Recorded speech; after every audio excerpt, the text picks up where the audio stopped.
So this is the time of the year that we're all starting to think about Christmas, and I make a start on my Christmas cake. So this is my recipe for an easy Christmas cake. If you're not an accomplished baker or you just don't have the time, this is a very basic recipe that has a good outcome. So there's the recipe if you want to make a start and get all the ingredients in. So the key to making this cake is preparation. So the size of the tin you'll need is an 8-inch round deep tin, and you'll need to grease it and double line it with baking parchment or greaseproof paper. So this is the ingredients that you will need. You'll need either butter or margarine, but I will be using butter and I'll use that full pack. You need dark brown sugar. If you don't have dark brown sugar, light brown sugar or even caster is okay, except that your cake possibly won't just be as dark, but that's the only difference. So I will use the dark brown sugar, plain flour, eggs. You need mixed spice to give it that nice Christmassy flavour, glassy cherries, just a small tub.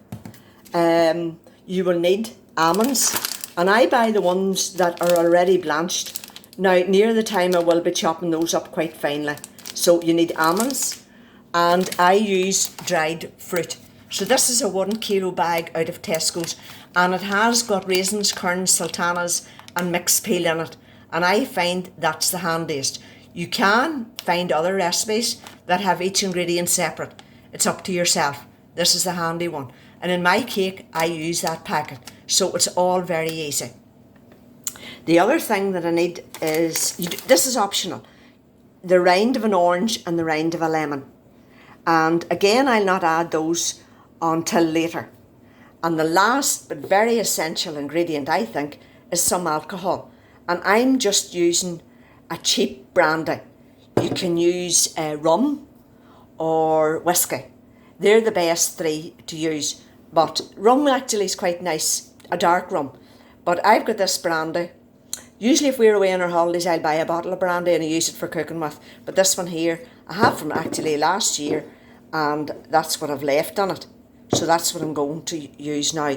So I'm going to make a start now, and what I'm going to do, I'm going back to the recipe, is to the stage where you see a few weeks before you intend making the cake, what you want to do is to prepare your fruit.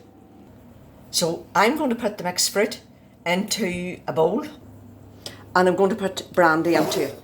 So what we're going to do is put a good shake of brandy. It doesn't have to be any particular amount. So I've put what brandy I had left into the fruit, and I'm going to mix it up, cover it with cling film and leave it for a week or two. And what happens is that the brandy absorbs, or the dried fruit absorbs the alcohol, and gives your fruit, makes it nice and moist for a nice moist cake. Now I've used all the brandy that I had in that, so suppose a couple of fluid ounces. I will stir it every now and again, every couple of days, might even add another wee bit of brandy. And that's it, the fruit ready for the preparation of the cake, which is going to happen in a week or two. And whenever we get to that stage, I'll do another video. So this is the basic recipe here, so that you know what you're doing. And that's the ingredients that you need. And that's the stages. So the few weeks before you make the cake, and then how to make it. It's pretty straightforward.